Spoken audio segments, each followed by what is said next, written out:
오늘은 역대하 14장 말씀을 함께 나누도록 할게요. 7절 말씀을 읽고 나누기 시작합니다.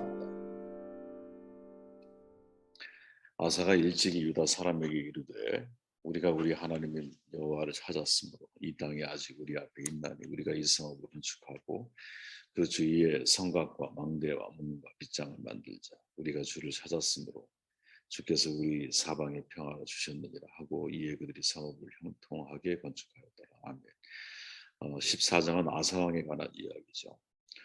1절 말씀을 읽어보시면 다 아셨겠지만 아비야의 죽음 이후에 아들 아사가 왕이 되어 그리고 10년 동안 평안이 찾아옵니다.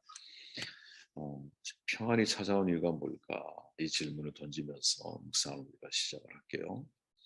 4절 말씀을 보면 그는 또 유다 백성에게 명령을 내려서 주 조상들의 하나님의 뜻을 찾고 하나님의 율법과 명령을 실천하게 하였으며 이렇게 말하죠. 아사는 기도하며 행동한다는 거죠. 참 중요한 포인트라고 저는 생각을 해요. 솔로몬이 정략 결혼을 많이 했잖아요. 처와 첩이 1000명에 가까웠으니까 얼마나 많은 그죠? 여인들이 있었습니까? 문제는 그 여인들이 이제 결혼하면서 데리고 가지고 온 이방 종교 우상 숭배가 솔로몬이 죽은 이후에 남유다뿐 아니라 북이스라엘에 아주 더욱더 뿌리 깊이 내리게 되죠. 남유다 역시 피해갈 수가 없었습니다. 그렇게 남유다의 외교적인 종교적인 상황을 아사 왕이 목격을 하게 되고 그것을 개혁을 시도하죠. 역대기 기자는 아사 왕을 소개하면서 10년 동안 평안했다라는 말을 되게 강조를 해요. 그리고 뒤에 가면 우리가 알지만 일평생 하나님의 마음이 온전했고 또 전쟁이 다시는 없었다 이런 표현도 나오고 다양한 표현들이 나오는데 매우 중요한 지적이죠.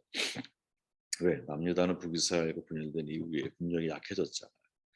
형제 국가인 북이스라엘과 빈번한 전쟁이 있었고 인접해 있는 애굽이나 인접 국가들로 여러 차례 전쟁을 반복하고 있는 상황이기 때문에 항상 불안한 시절을 보내고 있었거든요. 그런데 아사왕 시대의 평안이 찾아와요. 그것도 10년이나 지속되는 평안이죠. 이스라엘 왕조사에서 여러분 평안이라고 하는 말은 하나님이 주시는 선물이잖아요. 저 여러분들의 인생에 이 선물이 있었으면 좋겠어요. 그죠? 그런 어떠한 자리에서도 편안함이 있기를 바라고 무게중심이 마치 요트처럼 요트는 수심 밑에 새 뭉치를 달고 있기 때문에 웬만한 파도에 넘어지지 않죠. 무게중심이 우리가 아래에 있는 사람이 되었으면 좋겠다는 생각이 돼요. 어떻게 이제 하나님이 아사왕 시대에 평안을 주셨을까? 본문 4절에서부터 7절까지 읽다 보면 세 번이나 똑같은 구절이 반복이 돼요. 바로 하나님을 찾는다라는 말이죠. 아사왕과 유다 사람들이 하나님을 찾고 찾았기 때문에 하나님이 평안을 허락하신다. 이렇게 이해할 수 있는 거죠. 근데 주목할 것은 이때 아사왕이 하나님을 찾았다라고 하는 말은 아주 구체적인 행동이 그 속에 동반되고 포함이 되어 있거든요. 쉬운 말로 아사왕이 하나님을 찾은 구체적인 행동은 선과 정의를 행하고 성경에 있는 말씀 그대로입니다. 이방 제단과 산당을 없애고 주상과 아세라상, 태양상 등 우상 숭배를 철저하게 깨뜨리는 종교 개혁을 단행을 하죠.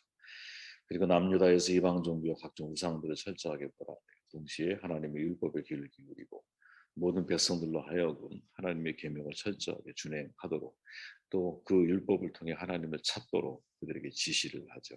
다시 말하면 아사의 기도는 소리의 울림이 아니라는 거예요. 행동이 동반된 기도라는 거죠. 저는 기도하는 사람은 여러분 행동하는 사람이라고 믿거든요.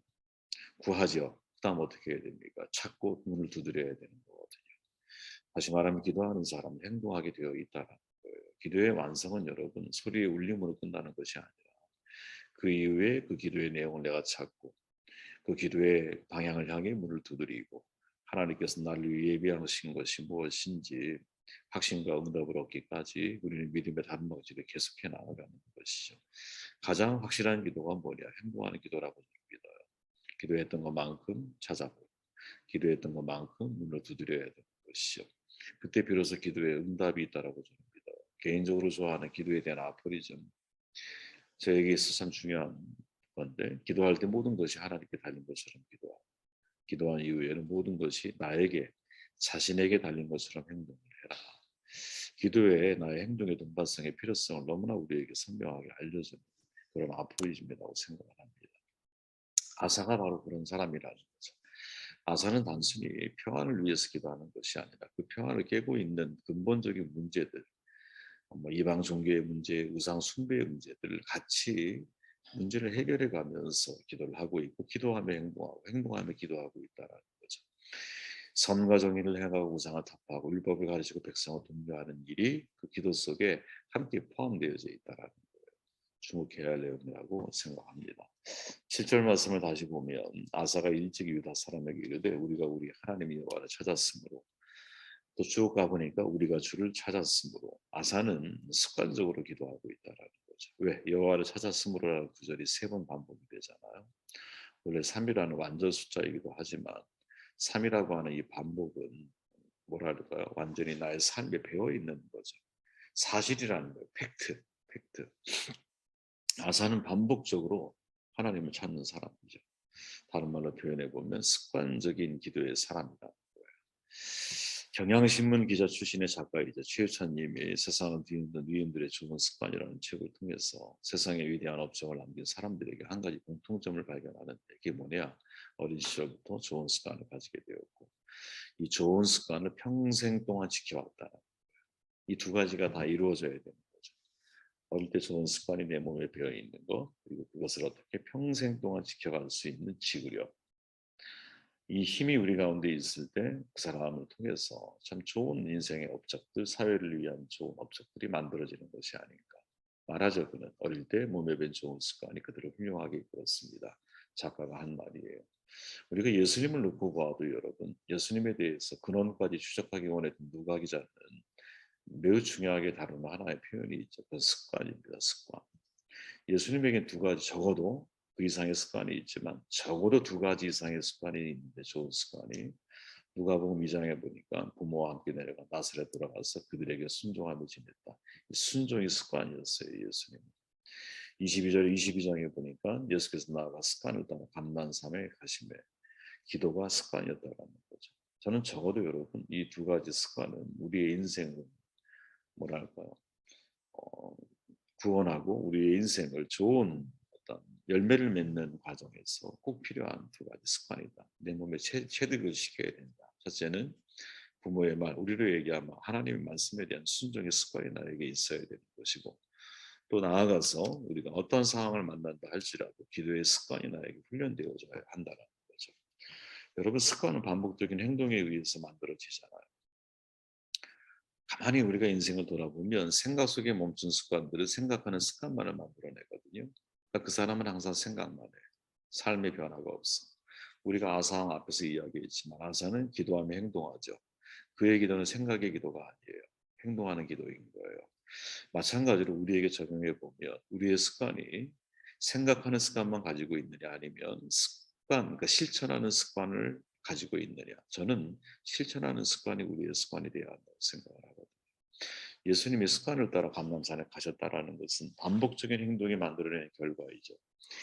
기도의 자리를 삼는 습관은 생각으로 만들어지는 게 아니에요. 내가 기도해야겠다, 이거로 만들어지는 게 아니에요. 실제적인 행동에 의해서 그게 만들어져 가는 거거든요.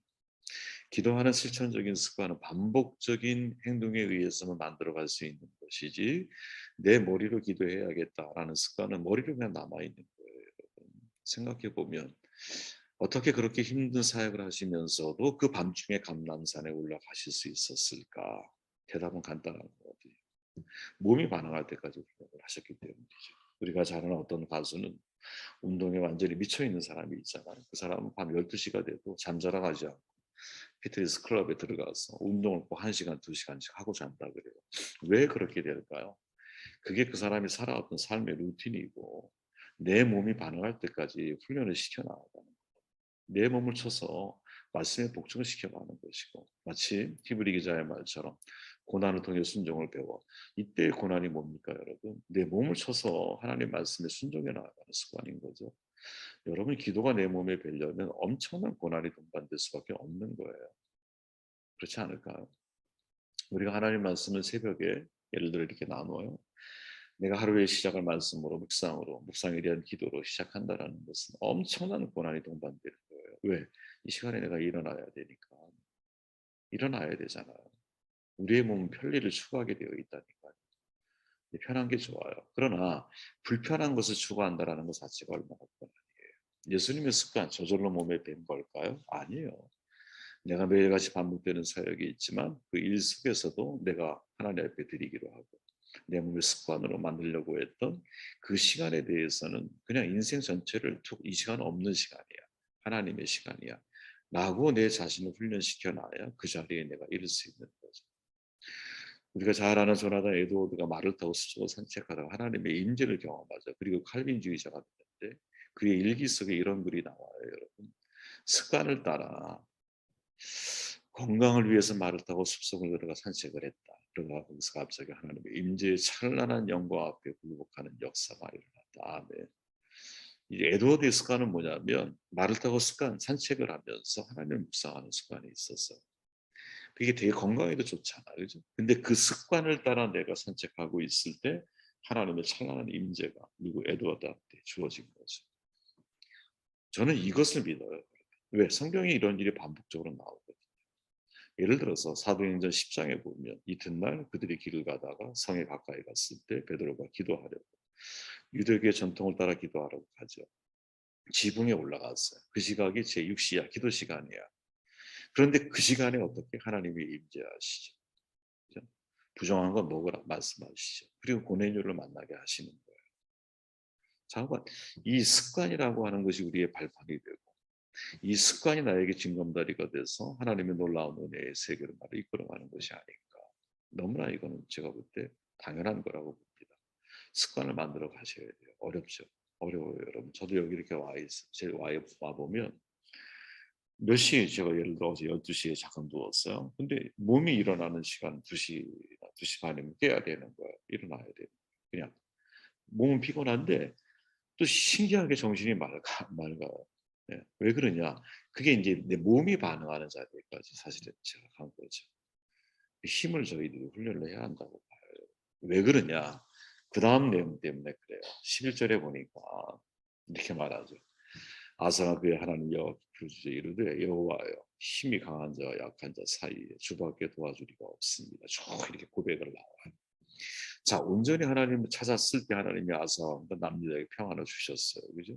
그리고 여러 싸움이 없었어요. 이제 그 평안은 두 가지로 표현이 되죠. 첫째는 여러 해 동안 싸움이 그쳤다라는 것. 그리고 건물을 짓게 하셨다. 건물은 여러분 평안하지 않으면 지을 수가 없는 거거든요. 그래서 이런 평안한 시대가 유지가 되다가 갑자기 큰 사건이 발생을 한 거야. 구스 사람 세라에 의해서 전쟁이 시작이 된 거예요. 100만 명을 끌고 왔어요. 병거가 300대예요. 이 전쟁에서 이길 가능성이 너무너무 사실은 희박해요. 압도적으로 구스 사람들이 군사력이 대단했어요. 근데 이때 아사의 반응이 뭐냐? 저는 이 반응을 보는 거예요. 아사가 그의 하나님 여호와 부르짖어 이르되 이 장면을 깊이 묵상할 필요가 있다고 생각을 합니다. 필요에 하나님을 찾는 사람이 있다고 그랬죠. 위기를 만나야 하나님을 찾는 사람도 있어요. 그러나 아사는 이 단계를 넘어섰다고 봐요. 물론 지금 상황은 위기예요. 위기니까 하나님을 찾는다고 볼 수가 있는데 역대기 기자가 앞서 4절부터 7절 사이에 계속 반복하는 내용이 있다고 그랬죠. 그가 여호와를 찾고 하나님을 찾는 사람이었다.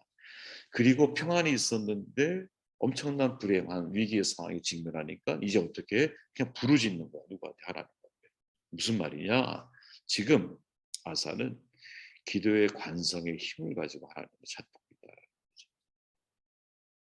전쟁에 승리하거든요. 기도의 습관이 전쟁에 승리하게 하는 거예요. 이것을 이 차이를 여러분이 잊으면 안 됩니다. 아까 말했죠. 예수님의 가장 절체절명의 위기 상황이 언제였냐. 사실은 겟세마네 기도잖아요. 근데 겟세마네 기도의 장면을 소개할 때 누가 기자가 말한 게 바로 이거예요. 이거. 22장. 예수께서 나아가 습관을 쫓아 감람산에 가시며 제자들도 쫓았다. 다시 말하면 지금 예수님은 기도의 습관에 의해서 인생의 가장 중요한 절체절명의 위기 상황을 기도의 관성으로 극복해 나가고 계신다는 거죠. 기도의 관성. 베드로와 가룟 유다가 있어요. 둘 다 제자예요. 둘 다 하나님 앞에 실패한 사람들이에요. 그렇죠? 베드로 주님을 배신했고 가룟 유다도 배신했어요. 내용만 좀 다를 뿐이에요. 한 사람은 재기에 성공하고 한 사람은 자살로 생을 마감해요. 차이가 뭘까요? 왜 어떤 사람은 똑같은 실수, 똑같은 잘못을 저질렀는데 회복이 있고 왜 어떤 사람은 똑같은 잘못을 저질렀는데 자살로 생을 마감하게 될까? 저는 그 이유가 여러분 순종의 차이라고, 습관의 차이라고 보거든요. 베드로 실수 많았죠. 그러나 그에게 좋은 습관이 하나 있었어요. 이게 뭔지 아십니까? 그는 말씀에 의지하여 순종하는 습관이 있어요. 고기 잡는 거 실패했죠. 근데 뭐라고 말해요? 말씀에 의지하여 그물을 내리겠습니다. 그러니까 일단 베드로는 주님의 말씀이 주어지면 순종하고 보는 거야. 결과는 나중 문제야. 풍랑 있는 바다 주님이 걸어오셔. 저를 오게 하십시오. 와, 그랬더니 뛰어내렸어요. 처음에 걸었어. 근데 물 빠져들어가. 자, 생각해 보세요. 뛰어내려서 바다를 걸은 것도 베드로고요. 물속에 빠져들어가는 것도 베드로예요. 중요한 건 뭐냐? 그는 오라고 하면 가는 사람이다. 그렇지? 신앙 고백을 한 것도 베드로고요. 사탄의 자식이라는 소식을 들은 것도 베드로예요. 베드로는 비록 내가 결정적인 순간에 주님을 배신한 순간 주님과 눈이 마주쳐서 통곡할 수밖에 없었지만 그 실수가 요다처럼 인생의 실패로 연결되어지지 않은 이유가 뭐냐? 그는 순종의 습관을 가지고 있었기 때문이다. 저는 여러분 넘어질 수 있다고 봐요. 인생. 저나 여러분 실패할 수 있어요. 그러나 내가 습관이라고 하는 관성의 힘이 나에게 있다. 그게 어떤 습관? 순종의 습관, 기도의 습관. 이것이 관성의 힘으로 나에게 작용하는 사람이라면 저는 여러분들은 언제든지 회복과 치유의 가능성이 있는 사람이라고 믿거든요. 여러분 지금 위기 상황을 만났습니까? 예수님의 마지막 습관을 따라 감난산에 가실 때의 그 기도의 장면은 자기의 주권을 넘기는 거죠. 누구에게? 하나님께로. 이 잔을 옮기실 수 있다면 기도하잖아요. 상황은 달라지지 않아. 비아도로로서의 길이 사라지지 않아. 그러나 뭐가 달라져요? 그 문제와 상황을 직면하는 예수님의 마음이 달라져 있어요. 그죠? 예수님이 달라져 있어. 어떻게? 내가 주도권을 주님 앞에 하나님 앞에 다 넘기고 하나님이 나를 통해 이루기 원하시는 것을 내가 받아들이겠다. 이 결단과 마음이 그 습관에 따라 기도의 자리에 가셨던 예수님에게 주어진 결과였다는 거죠. 여러분들이 조금 더 이 말씀을 가지고 묵상하는 하루가 되었으면 좋겠습니다.